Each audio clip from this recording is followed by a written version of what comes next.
মাননীয় স্পিকার, আপনাকে ধন্যবাদ। আমি আপনার মাধ্যমে বিদ্যুৎ মন্ত্রীকে জিজ্ঞেস করতে চাই, বিদ্যুৎ ও জ্বালানি মন্ত্রীকে জিজ্ঞেস করতে চাই যে আমাদের দেশে 23-24 অর্থ বছরে 81 ভাগ ভর্তুকি দিতে হয়েছে এমন কিছু বিদ্যুৎ কেন্দ্রের জন্য যেগুলো আসলে কাজ করছে না, এটাকে আমরা ক্যাপাসিটি চার্জ বলে থাকি।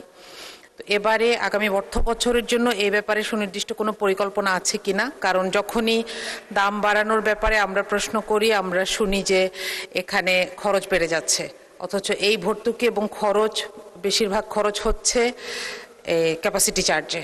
সুতরাং এখানে সরকারের আগামী অর্থ বছরে এটার জন্য কোনো সুনির্দিষ্ট পরিকল্পনা আছে কিনা এটা জানতে চাই। মাননীয় মন্ত্রী। মাননীয় স্পিকার, বিদ্যুতায়ন করার জন্য বিগত ফ্যাসিস্ট সরকার যেসব বিদ্যুৎ প্রাইভেট কোম্পানিকে দিয়েছিল, তাদের সাথে যে এগ্রিমেন্ট করেছিল সেই এগ্রিমেন্টে সবরিন গ্যারান্টি দেওয়া চায়। সবরিন গ্যারান্টি হচ্ছে হলো রাষ্ট্রের গ্যারান্টি আপনার, এবং এই গ্যারান্টি বাতিল করা জন্য যে ব্যবস্থা গ্রহণ করবে সেই ব্যবস্থা অনেক সময় সাপেক্ষ। আমরা চেষ্টা করছি, তাদের সাথে আরও অনেক জিনিস জড়িত আছে, সেই সব জিনিসগুলোকে বিশেষ করে লেট পেমেন্ট ফিস এগুলো আমরা দেব না বলে আলোচনা করছি। আশা করি সেটা আমরা ফলপ্রসূ আলোচনা করতে পারবো। তাছাড়া ইনফ্রাস্ট্রাকচারের যখন বিদ্যুৎ উৎপাদন ঢুকে যায়, তখন সিস্টেমকে চালিয়ে রাখার জন্য কোনো বিদ্যুৎ কেন্দ্রের সাথেই জোরাজোরি করা যায় না, শক্ত নেগোসিয়েশন করা যায় না। সেই জন্য যতদিন পর্যন্ত এদের সাথে চুক্তি আছে, আমরা চেষ্টা করব যাতে বিদ্যুতের দাম কমিয়ে নিয়ে আসা যায় এবং সহজ মূল্যে বিদ্যুৎ দেওয়া যায়। এর সাথে আর একটা জিনিস যোগ হয়েছে, ইরান ইসরায়েলি যুদ্ধের ফলে জ্বালানির মূল্য বৃদ্ধি পেয়ে গেছে।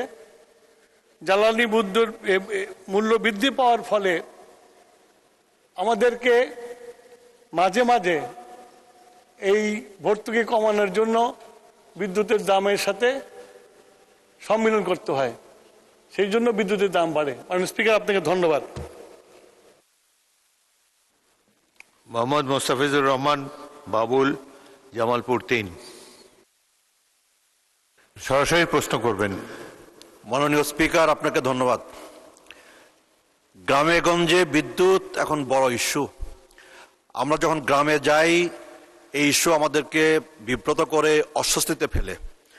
মাননীয় মন্ত্রীর কাছে আমার বিনীত প্রশ্ন যে আমার নির্বাচনী এলাকা মেলান্দ মাদারগঞ্জ, এই 2 উপজেলায় পিক আওয়ারে বিদ্যুতের চাহিদা হচ্ছে 43 মেগাওয়াট, আর বর্তমানে প্রাপ্তি হচ্ছে 27 মেগাওয়াট। অফ পিক আওয়ারে চাহিদা হচ্ছে 38 মেগাওয়াট, প্রাপ্তি হচ্ছে 25 মেগাওয়াট। প্রতিদিনই 34 থেকে 38% লোডশেডিংয়ে পড়তে হচ্ছে আমার 2 উপজেলার বিদ্যুতের গ্রাহকদের। এই পরিস্থিতি থেকে উত্তরণ কবে নাগাদ সম্ভবপর হবে এবং কবে নাগাদ আমরা আমাদের নির্বাচনী এলাকায় বিদ্যুতের গ্রাহকদেরকে আশ্বস্ত করতে পারবো এবং এই লোডশেডিংয়ের হাত থেকে পরিত্রাণ দিতে পারবো? মাননীয় মন্ত্রী অনুগ্রহ করে বলবেন। ধন্যবাদ মাননীয় স্পিকার। মাননীয় মন্ত্রী।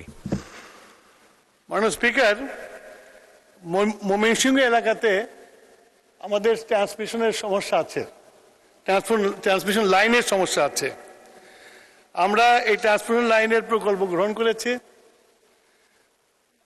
আপনি জানেন মাননীয় স্পিকার যে আমাদেরকে ট্রান্সমিশনের জন্য বড় বড় টাওয়ার তৈরি করতে হয়। তো বিভিন্ন জায়গায় যারা জমির মালিক তারা মামলা করে কোর্ট থেকে ইনজাংশন নিয়ে আসে, যার ফলে ওইখানে এই টাওয়ারগুলো করা সম্ভব হয় নাই। আপনার জয়দেবপুর শম্ভুগঞ্জের যে ট্রান্সমিশন লাইন, এটা করতে যেয়ে আমরা ভালুকা এলাকাতে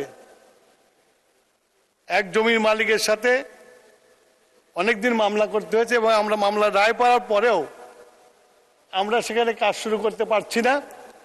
গতকালকেই আমি আমাদের ভালুকার এমপি সাহেবের সাথে বসেছি, তাকে ডিটেলস দিয়েছি। আশা করি এমপি সাহেবের সহযোগিতায় আমরা আবার কাজ শুরু করতে পারবো।